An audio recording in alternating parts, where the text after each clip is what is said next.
Aku cinta Yesus. Kita semua cinta Yesus. Tuhan Yesus cinta semua manusia. Mari bersama-sama kesempatan yang baik ini kita bersyukur. Biarlah dalam hidup ini hanya Tuhan Yesus yang ditinggikan. Amin.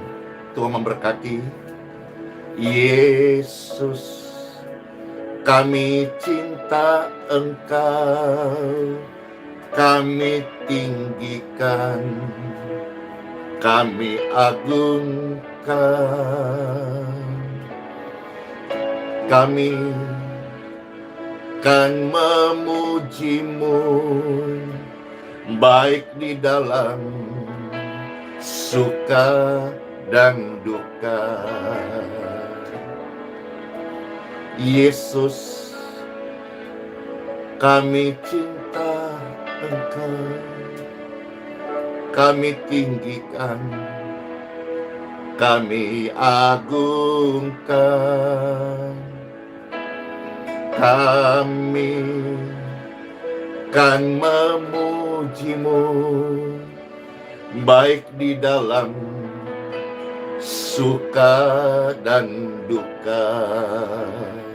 Sebab Kau layak terima pujian, sebab Kau layak terima pujian, sebab Kau layak diagungkan tinggi, Raja di atas segala raja. Terima kasih Tuhan Yesus. Terima kasih buat hari ini. Yesus, kami cinta Engkau, kami tinggikan, kami agungkan, kami kan memuji-Mu, baik di dalam suka dan duka. Sebab Kau layak terima pujian, sebab Kau layak terima pujian, sebab Kau layak diagungkan tinggi, Raja di atas segala raja. Sebab Kau layak terima pujian, sebab Kau layak terima pujian, sebab Kau layak diagungkan tinggi, Raja di atas segala raja. Kau yang layak ditinggikan, diagungkan, Raja segala raja. Kami bersyukur atas hidup ini Tuhan. Engkau anugerahkan keselamatan, hidup yang baru sebagai penyembah-Mu. Kami bersyukur bisa melayani Engkau Tuhan. Hidup kami dalam anugerah-Mu indah setiap hari. Indah saat kami menyembah-Mu Tuhan.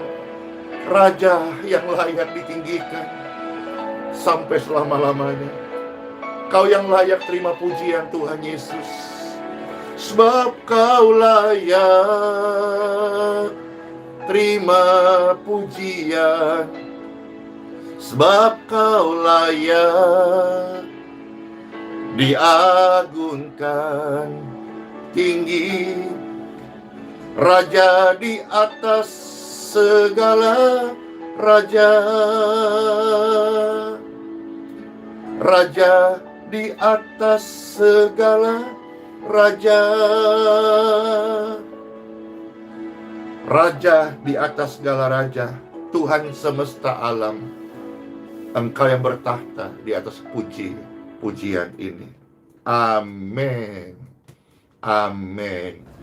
Shalom semua Bapak Ibu sekalian terkasih, Pastor Menyapa yang ada di YouTube, yang ada di Facebook, yang ada di grup doa Telegram, dan juga di grup doa WhatsApp.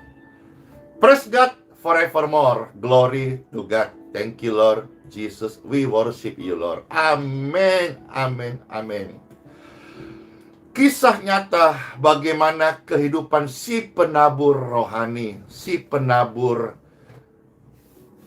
firman, si penabur Injil, dan bagaimanakah penghidupannya. Seringkali kita ragu, kita tidak percaya tentang pemeliharaan Tuhan di dalam hidup kita.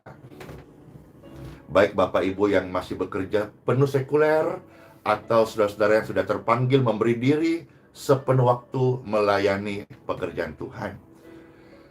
Lewat renungan yang akan kita dengarkan bersama-sama, tujuannya supaya setiap hati percaya sungguh-sungguh bahwa pemeliharaan Tuhan itu sempurna. Kita nggak boleh ragu lagi, kita nggak boleh takut lagi. Ya, kekurangan itu biasa, kelimpahan juga biasa. Tetapi jangan ada apapun juga yang membuat kita ragu akan kasih setia Tuhan. Kelemahan itu bisa datang kepada siapa saja, termasuk kelemahan tubuh, sakit, kekuatan, kesehatan, prima, bisa juga kepada siapa saja. Jadi tidak usah ada yang terlalu baper atau hiperbola atau dilebih-lebihkan. Semua itu bisa saja. Kita tidak pernah tahu juga nafas kita berikutnya apakah masih normal, ataukah sesak, ataukah ada gangguan di pernapasan. Kita tidak pernah tahu nafas kita berikutnya setelah ini.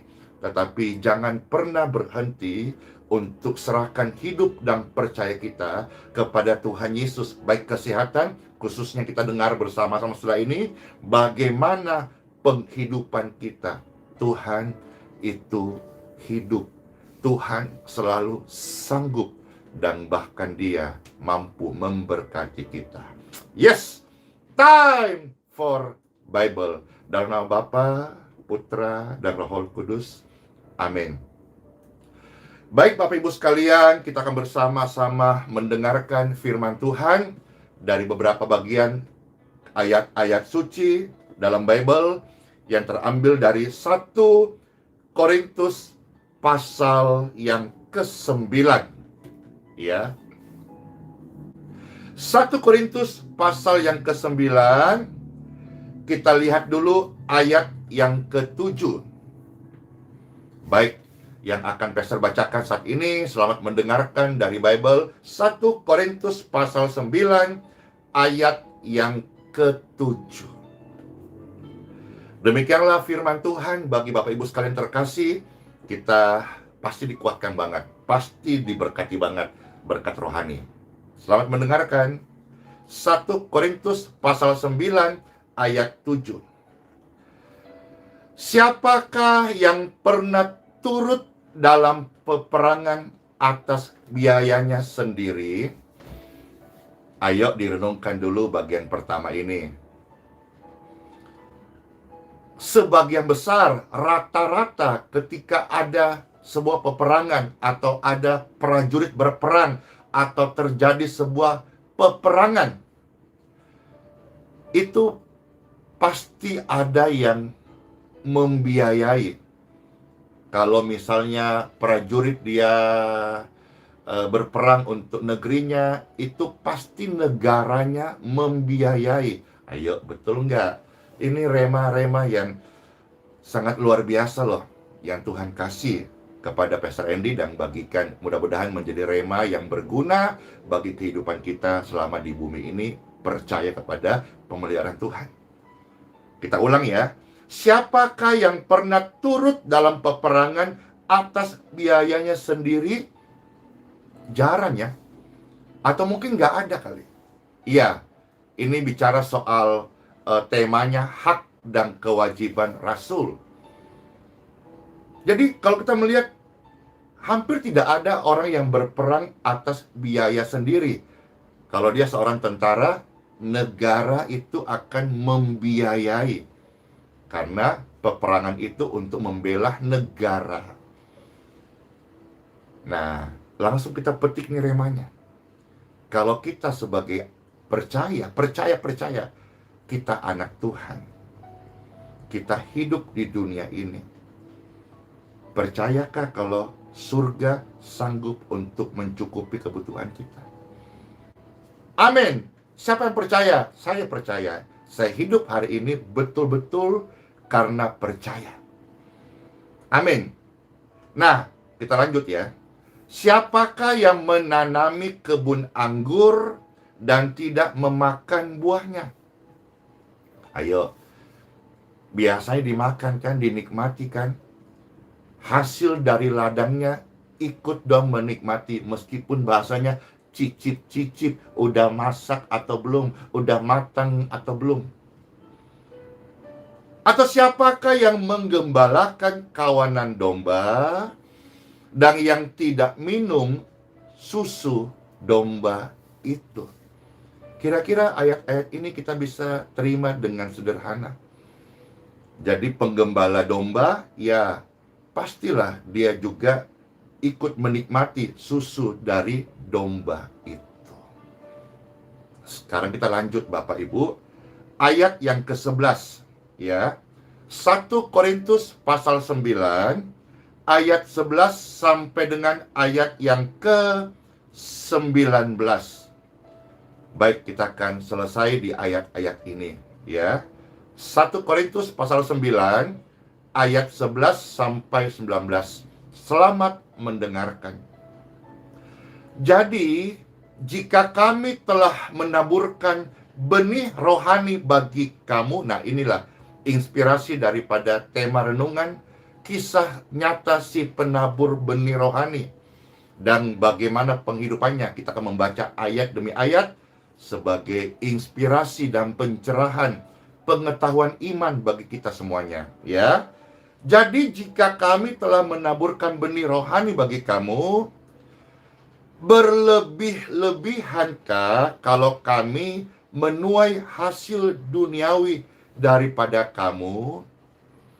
Kalau kita bisa menjawab, kayaknya normal-normal aja ya, normal-normal aja. Karena Tuhan juga sudah pernah ajar di bagian yang lain, bahkan beberapa bagian, apa yang kau tabur, itu yang kau tuai.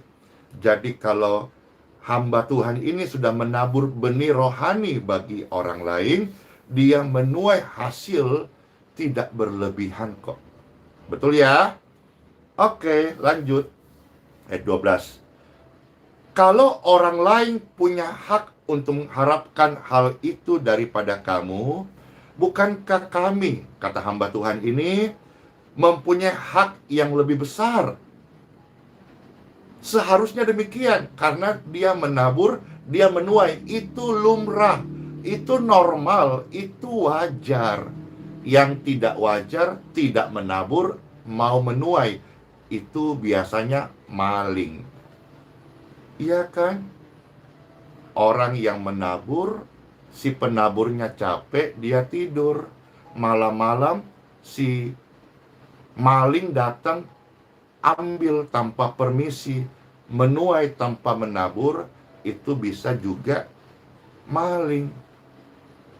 Tetapi ketika si penabur ini menuai hasil dia tabur, itu lumrah, itu normal, itu wajar, ya. Tetapi di sini kita melihat hamba Tuhan ini memberikan sebuah teladan yang baik banget.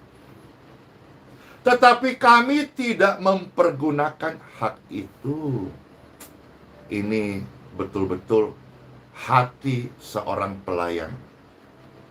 Sebaliknya kami menanggung segala sesuatu supaya jangan kami mengadakan rintangan bagi pemberitaan Injil Kristus. Hamba Tuhan ini bahkan dia bekerja sebagai pembuat tenda. Dia sebetulnya bisa meminta haknya dari apa yang dia tabur. Dia bisa meminta haknya dari apa yang dia kerjakan. Dan itu normal, tidak ada yang salah. Seperti ilustrasi tadi bahwa penggembala domba ikut minum susu domba, itu normal. Itu normal. Ya. Seorang yang bekerja di kebun, menikmati hasil kebun, misalnya kebun buah anggur, dia ikut menikmati buah anggur itu normal. Tetapi luar biasa loh, hamba Tuhan ini memberikan sebuah inspirasi kepada Pastor Andy dan Pastor Share ini. Dia tidak mempergunakan hak itu, bahkan dia mau menanggung segala sesuatu. Artinya dia mau memberi untuk pekerjaan Tuhan. Dia bahkan mau berkorban untuk pelayanan supaya pemberitaan Injil Kristus, bagaimanapun caranya, Injil Kristus disampaikan baik atau tidak baik, dengan berbagai macam cara. Yang penting Injil Kristus disampaikan. Ayat 13. Tidak tahukah kamu bahwa mereka yang melayani dalam tempat kudus mendapat penghidupannya dari tempat kudus itu? Jadi Lewi, suku Lewi dari 12 suku adalah suku yang dikhususkan melayani di tempat kudus. Kalau sekarang ini dalam perjanjian baru, orang-orang yang sepenuh waktu melayani, dia tidak berbisnis, dia tidak membuka perusahaan, dia tidak bekerja sekuler, tapi sepenuh waktunya dia memberi diri melayani sebagai hamba Tuhan. Bahkan kalau secara ekstrim, pastor di KTP-nya itu pekerjaan saya pendeta, ya, pendeta. Cuma sekarang lebih banyak dengan populer Pastor Andi. Itu diadopsi dari Efesus 4 ayat 11, salah satu dari 5 jawatan dalam berbahasa Inggris. Pastor, bukan pastur. Kalau pastur memang lebih identik dengan tugas imam Katolik. Tapi pastor itu dalam dialek berbahasa Inggris artinya gembala. Ya, sama dengan penginjil disebut evangelis. Evangelis itu penginjil, ya, dan seterusnya. Oke. Jadi firman Tuhan mau memberitahu kepada kita bahwa mereka yang sungguh-sungguh melayani sebagai hamba Tuhan, normal kok, wajar, lumrah kalau mendapat penghidupannya dari pelayanan. Saudara-saudara sekalian juga sebagai warga surga, sebagai orang percaya, mungkin tidak sepenuhnya hamba Tuhan, tapi masih bekerja di kantor, karyawan, atau sekuler, atau bidang apa, jaringan, atau apa gitu ya. Kalau kita percaya, memiliki pengertian bahwa kita adalah warga surga, anak Tuhan, kita di bumi ini hidup, percayalah, Bapa di surga juga sudah pernah berkata, aku akan memberkati engkau pada hari ini. Terlebih-lebih kalau engkau percaya dan tidak menyimpang ke kiri dan ke kanan, aku akan memberkati engkau. Jadi suku Lewi tidak boleh iri dengan suku 11 suku yang lain, termasuk Yehuda, yang di sana ada pengusaha-pengusaha. Tidak boleh kita iri. Demikian pun sekarang Yehuda atau 11 suku yang lain tidak boleh iri dengan penghidupan Lewi. Sama-sama dapat penghidupan berkat dari Tuhan. Ya, jadi yang melayani tidak boleh juga sombong, yang masih bekerja tidak boleh juga minder. Semua kita ilustrasi tadi membantu. Hampir tidak ada prajurit yang berperang atas biaya sendiri. Kalau kita percaya, yakini ilustrasi ini bahwa kita adalah anak Tuhan, warga surga, kita di bumi hanya sementara. Kita percaya subsidi kita bukan dari bank, bukan dari manusia, tapi dari surga. Amin. Dari surga Tuhan mensubsidi kita, Tuhan memberkati kita. Dan bagi orang yang melayani Tuhan, jangan takut, Jangan ragu. Ya, sampai hari ini Pastor Andy sepenuh waktu melayani Tuhan. Bahkan di KTP saya, pekerjaan pendeta. Jadi pendetaku ini pendeta sah. Baik secara terdaftar ataupun organisasi atau ya tugas atau apalah gitu, sah. Jadi penghidupan hamba Tuhan itu dapat dari tempat kudus atau di mana dia melayani, itu biasa aja, normal. Ya. Jadi supaya Bapak Ibu kira-kira jangan sampai pikiran kita menghakimi kita, membuat kita salah. Atau jangan sampai kita menjadi pendakwa kehidupan hamba Tuhan yang lain. Kan kadang-kadang hamba Tuhan itu kasihan, jadi objek bulian. Kalau dia kurus katanya kurang iman, dia gemuk katanya kurang puasa. Ya. Dia rendah hati katanya cari muka. Dia diam jaim katanya sombong. Kasihan. Bicara ini hanya kasih ilustrasi, tidak bermaksud membela hamba Tuhan karena saya hamba Tuhan. Tapi mari kita buka pikiran kita. Hamba Tuhan itu pribadi yang berdoa buat jiwa-jiwa. Hamba Tuhan itu memberi diri melayani. Hamba Tuhan juga harus banyak sabar. Hamba Tuhan juga jangan suka bertengkar. Hamba Tuhan juga jangan sampai punya kebiasaan baru hari ini, jangan suka debat, ya, karena itu semua akan bisa mempengaruhi suasana hati, kemurnian hati kita. Baik, kembali. Jadi orang yang melayani di tempat kudus mendapat penghidupannya dari tempat kudus itu hal yang biasa. Ya, mereka mendapat bahagian mereka dari mezbah itu. Ayat 13 berkata begitu. Ayat 14. Demikian pula Tuhan menetapkan bahwa mereka yang memberitakan Injil harus hidup dari pemberitaan Injil itu. Jadi kalau saudara hari ini penginjil, percayalah, engkau akan hidup dari berita Injil itu. Tidak kekurangan, amin. Tidak minta-minta, amin. Tidak kesulitan, amin. Kita aminkan. Saudara pekerja, engkau mendapat penghidupan dari tempat engkau bekerja, amin. Engkau pengusaha dalam Tuhan, pendeta.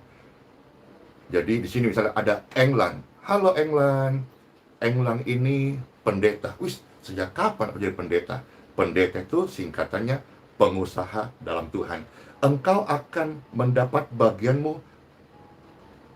Engkau akan hidup dari usahamu. Engkau akan mendapat berkat Tuhan lewat usahamu. Nah, penginjil juga itu akan hidup dari pemberitaan Injil itu. Di dalam 1 Korintus pasal 9 ayat yang ke-14. Tekuni saja apa yang kita kerjakan, jangan sungut-sungut. Yang penting itu tidak melanggar firman Tuhan. Tuhan pasti pelihara, Tuhan pasti cukupkan. Bahkan di dalam perjanjian lama namanya adalah Yahweh Jireh, Jehovah Jireh, Tuhan yang menyediakan. Tekun saja. Cuma kadang-kadang manusia itu suka menggerutu, atau tidak serius, atau tidak tekun, atau nggak sungguh-sungguh, belum juga menuai hasilnya, sudah berhenti. Ayo kerja sungguh-sungguh. Ayo melayani sungguh-sungguh. Ayo kita memberi diri sungguh-sungguh. Mengasihi Tuhan sungguh-sungguh. Pastor Andy saja kasih contoh diri sendiri. Yang sudah seperti hari ini bagaimana kebaikan Tuhan. Saya terus menguji hati saya. Jangan sampai saya bebal. Jangan sampai saya salah. Jangan sampai saya tidak menyerahkan seluruh hidup saya pada Tuhan Yesus. Amin. Kerja buat Tuhan selalu manise. Ya. Sekarang kita melihat ayat 15. Tetapi, wah ini kembali berikan teladan. Ya. Tetapi aku tidak pernah mempergunakan satupun dari hak-hak itu. Aku tidak menulis semuanya ini supaya aku pun diperlakukan juga demikian. Sebab aku lebih suka mati daripada, nah ini daripada titik, titik, titik. Apa ya kira-kira? Ya kita mungkin bisa dapat rema-rema. Lebih baik aku mati daripada, contoh misalnya, minta-minta gitu ya. Lebih baik aku mati daripada ngemis-ngemis. Ya, kita tambahkan saja hal yang membuat kita bersemangat untuk percaya. Tidak patah semangat, semangat. Ya, ya seharusnya orang yang beritakan Injil hidup dari Injil itu. Orang yang melayani mesbah hidup dari mesbah itu. Tapi Rasul Paulus ini kembali memberikan sebuah pencerahan. Aku tidak mengandalkan, aku tidak pergunakan hak-hak itu. Ya, karena sungguh kemegahanku tidak dapat ditiadakan siapapun, karena dia hanya bergantung kepada Tuhan saja. Jadi Bapak Ibu, ini sebuah nasihat sekaligus peringatan keras sebetulnya bagi Bapak Ibu yang bekerja. Jangan semata-mata motivasimu uang. Oke, bagi Bapak Ibu yang melayani pekerjaan Tuhan, jangan sekali-kali mengharapkan bayaran. Apalagi sampai misalnya diundang itu, dia kasih rate untuk nilai upahnya, atau misalnya amplopnya ditetapkan. Kalau saya diundang harus sekian juta sekali khotbah. Tidak boleh, tidak boleh. Ya, tidak boleh, tidak boleh.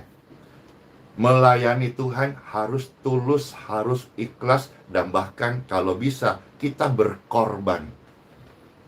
Ya, kalau bisa berkorban. Kalau nanti Tuhan kasih berkat, ya puji Tuhan, pakailah itu tuh penghidupanmu untuk kembali melayani. Tapi jangan berharap melayani minta bayaran. Ya, jangan. Justru hamba Tuhan harus melayani siap berkorban. Dari mana berkatnya? Tuh udah bilang kan, kamu setia saja. Kalau engkau sebagai seorang penginjil, kamu akan dapat hidup dari pemberitaan Injil itu. Tuhan punya cara ajaib. Percayakan Tuhan ajaib, percaya. Sampai hari ini Bapak Ibu sekalian, pekerjaan yang kita lagi finishin ini, itu biaya besar. Puluhan, ratusan juta setiap bulan kita keluarkan Bapak Ibu sekalian. Tapi ajaibnya Tuhan itu seharusnya bagi kita orang percaya bukan cuma sekedar di mulut, tapi betul-betul Tuhan mau kita alami keajaiban Tuhan itu. Sampai hari ini puji syukur masih dimampukan, meskipun pelan-pelan pekerjaan Tuhan tetap jalan di Geraha YHS-THC Bapak Ibu sekalian. Kenapa? Karena saya belajar mempercayakan hidupku, pelayanan yang Tuhan percayakan kepada Tuhan. Dan Tuhan sampai hari ini bekerja dengan caranya yang ajaib. Kita sekarang melihat ya, ayat 16. Karena jika aku memberitakan Injil, aku tidak punya alasan untuk memegahkan diri. Tidak boleh sombong. Sebab beritakan Injil itu adalah keharusan bagiku. Bahkan katakan, celakalah aku jika aku tidak memberitakan Injil. Ini kesempatan beritakan Injil. Hari ini yang saya alami, dari pihak RT dan FKUB melarang kami ibadah. Tapi saya bisa membuat pelayanan baru dalam pimpinan Tuhan, yaitu menjadikan jalanan ketika mimbar di Geraha YHS THC dihentikan peribadatan atau diberangus begitu. Bisa Pastor Andy turun ke jalan, jadikan jalanan itu sebagai mimbar kasih, mimbar pelayanan. Karena lebih banyak, lebih besar, lebih luas, lebih tidak terbatas, bisa menjangkau jiwa-jiwa di jalan. Saya jadikan jalanan, bisa dong dalam pimpinan Tuhan, jadi mimbar kasih. Amin. Kita bisa melayani tanpa skak panggung, tanpa skak denominasi. tanpa sekat juga dengan orang yang sama, tapi kita bertemu dengan orang banyak. Amin. Jadi jalanan bisa menjadi mimbar kasih, bisa menjadi sarana kita menyatakan kasih kepada sesama kita, saudara-saudara kita yang membutuhkan pastinya. Wah, ketika bicara ini, rohku ini melompat-lompat, dan. Keren banget, saudara-saudara sekalian. Ya, yang penting bagaimana supaya kabar baik ini tersampaikan. Ya, bersyukur hari ini sekalipun untuk ibadah minggu kita sudah dihentikan ini 3 bulanan, tapi setiap hari kabar baik lewat platform YouTube, Facebook ini bisa tersampaikan. Dan terima kasih, ada banyak kesaksian, ada juga yang disembuhkan, ada juga yang dipulihkan, ada juga yang disirami setiap hari. Dia berkata, rohaniku sekarang terisi setiap hari, hidupku sekarang berubah, hidupku sekarang berbeda, menjadi baik. Lewat apa? Lewat berita Injil. Sekalipun tidak tatap muka, tapi dengan live streaming ini tersampaikan kabar baik. Mungkin satu hari pastor akan turun ke jalan, mungkin tidak bawa mimbar kaca, mimbar kayu, tapi jalanan itu menjadi panggung raksasa untuk kita menyatakan kasih Tuhan kepada sesama kita. Amin. Amin. Siapa yang setuju? Saya. Siapa yang mau dukung? Amin. Yuk saling mendukung pekerjaan Tuhan. Amin. Supaya apa? Biarlah segala aspek kabar baik disampaikan. Kabar baik itu, Injil itu tidak bisa diberangus. Tidak bisa. Setiap orang percaya akan diberi hikmat oleh Tuhan untuk menyampaikan kabar baik kepada setiap orang. Dan Bapak Ibu harus tahu, setiap orang membutuhkan kabar baik. Tergantung bagaimana Tuhan memimpin kita dalam menyajikan kabar baik itu. Amin. Tapi mengenai si penghidupan, si pembawa kabar baik seperti Pastor Andy, tidak boleh takut, tidak boleh bimbang, tidak boleh ragu. Tuhan sudah kasih tahu apa. Mana ada prajurit berperang biaya sendiri. Pasti negara biayain. Kalaupun kita beritakan Injil dengan cara yang baik, surga juga akan subsidi kita. Amin. Jadi kalau di dunia ini ada namanya Bank BCA. Kalau kita punya Bank BCS, Bank Sentral Surga. Amin. Amin. Amin. Ya. Jadi dalam segala hal, mari kita membawa kabar baik. Sekarang kita 17. Kalau andai kata aku melakukannya menurut kehendakku sendiri, memang aku berhak menerima upah. Tapi karena aku melakukannya bukan menurut kehendakku sendiri, pemberitaan itu adalah tugas penyelenggaraan yang ditanggungkan kepadaku, kepada kita. Ayat 18. Kalau demikian, apakah upahku?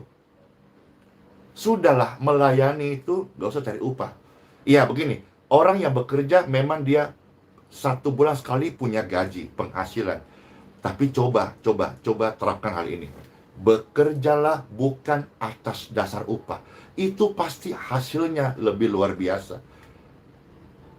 Bekerjalah bukan atas dasar upah, tapi kesungguhan.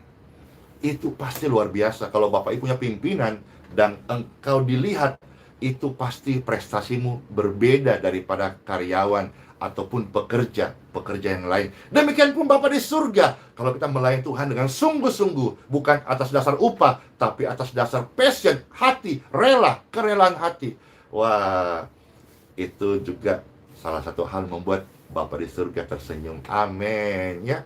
Dalam kitab Mazmur berkata, pasal 2 yang keempat, dia tersenyum di surga, tertawa. Amin. Saya percaya hidup pelayanan ini membuat Bapak tertawa, bersuka cita. Amin.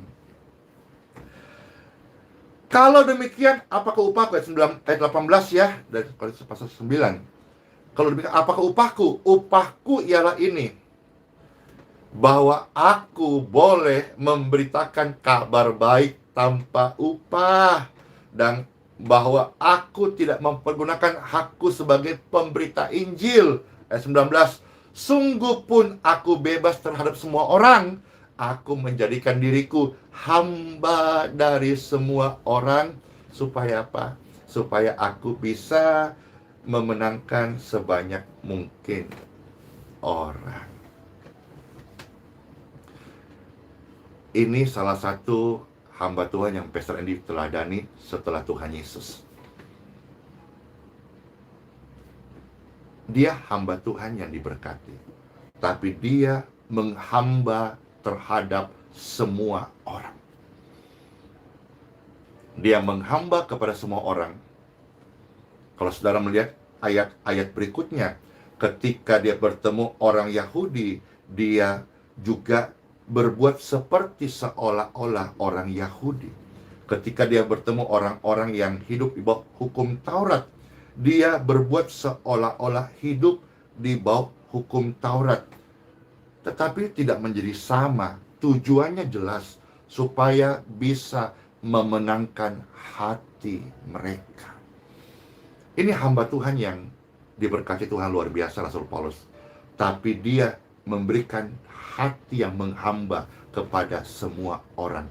Bicara soal kerendahan hati, submission ini luar biasa. Dia bisa metenteng, bisa dia jalan sampai leher hadap ke atas. Tapi enggak. Dia memberikan hati, menghamba kepada semua orang. Ya memang karena dia belajar rendah hati. Kristus teladan rendah hati. Di samping itu, dia punya kerinduan, dia punya hasrat, dia punya keinginan supaya bisa semakin banyak orang merasakan kasih Tuhan Yesus di dalam pelayanannya. Oke, itu saja Bapak Ibu sekalian. Jadi jangan ragu, serahkan hidup pada Tuhan. Tuhan bisa sanggup penuh memelihara hidup kita. Jadi wajar kalau saudara bekerja dapat upah, itu wajar. Harus terhakimi, ya. Dan hamba Tuhan juga yang melayani di mesbah dapat berkat Tuhan, itu wajar. Jangan juga saudara menghakimi, ya. Menginjil, hidup dari berita Injil, puji syukur, itu memang wajar, Tuhan sudah bilang. Tapi ketika dia memberi nilai, dia tetap berkorban. Ini juga luar biasa. Kira renungan ini bisa menambah pengertian rohani dalam hidup kita, supaya kita hidup ini lebih baik, tidak menghakimi.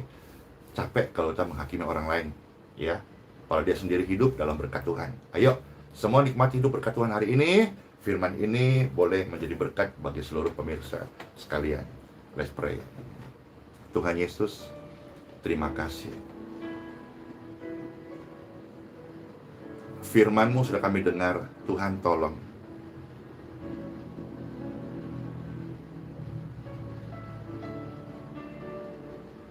Berikanlah kesembuhan bagi saudara-saudaraku yang sedang sakit saat ini. Kami angkat tangan kami yang sedang sakit. Tangan yang terangkat. In Jesus' name. Aliran kesembuhan mengalir, menjamah tubuh mereka. Kesembuhan ini mereka terima. Nama-Mu saja Tuhan Yesus yang dipermuliakan. Amin. Semua pelayan Tuhan, mari, sebagaimana firman sudah kita baca, mari melayani sungguh-sungguh. Bapak Ibu yang masih bekerja, kuliah, sekolah, studi, mari sungguh-sungguh juga. Setiap engkau akan mendapat upah dari apa yang kau tekuni. Percayalah. Terlebih bagi kita yang melayani, jangan takut. Sampai hari ini saya bersaksi, saya hidup dalam berkat Tuhan. Saya tahu banyak hal yang harusnya menjadi hak saya, tapi saya tidak mengklaim sebagai hak saya. Justru saya memberi diri, bahkan berkorban, supaya pekerjaan Tuhan tetap jalan. Dan satu hal saja, mungkin satu hari Pastor Andy akan dijemput pulang oleh malaikat Tuhan, ketemu Papa di surga. Tapi biarlah berkas-berkas, benih-benih, atau apa yang dikerjakan hari ini bisa terus memberikan berkat dan manfaat lebih jauh bagi setiap jiwa-jiwa untuk merasakan kasih Tuhan Yesus. Tuhan Yesus, terima kasih. Terpujilah nama-Mu. Engkau yang sudah memilih, menentukan setiap pribadi yang percaya kepadamu, pribadi yang dikasihi oleh Engkau. Terima kasih. Kami hidup hari ini, kami belajar percaya Engkau sepenuhnya. In Jesus name. In Jesus name. Hidup kami, hidup kita semuanya ada dalam tangan Tuhan. Jangan ragu, jangan bimbang. Percaya saja Tuhan Yesus sanggup memberkati kehidupan kita semuanya dan mengampuni dosa-dosa kita. Amin. Dan memberikan kesembuhan bagi orang yang sedang sakit. Dalam nama Bapa, Putra, dan Roh Kudus. Amin. Terpujilah Tuhan tempat yang maha tinggi. Amin. Amin. Amin. Senang banget bisa memuji Tuhan bersama-sama, membagikan sedikit renungan yang Pesta dapatkan dari firman Tuhan, serta mendoakan. Ini sekitar ada 8.000 orang. Terima kasih. Selamat aktivitas. Semua sehat-sehat Bapak Ibu sekalian. Panjang umur. Dan yuk tetap saling mendukung, karena kita semuanya sama-sama warga surgawi. Ya. Sola Fide. Immanuel. Tuhan Yesus tidak tinggalkan kita sampai selama-lamanya. Bless you all. Shalom semuanya. Dadah.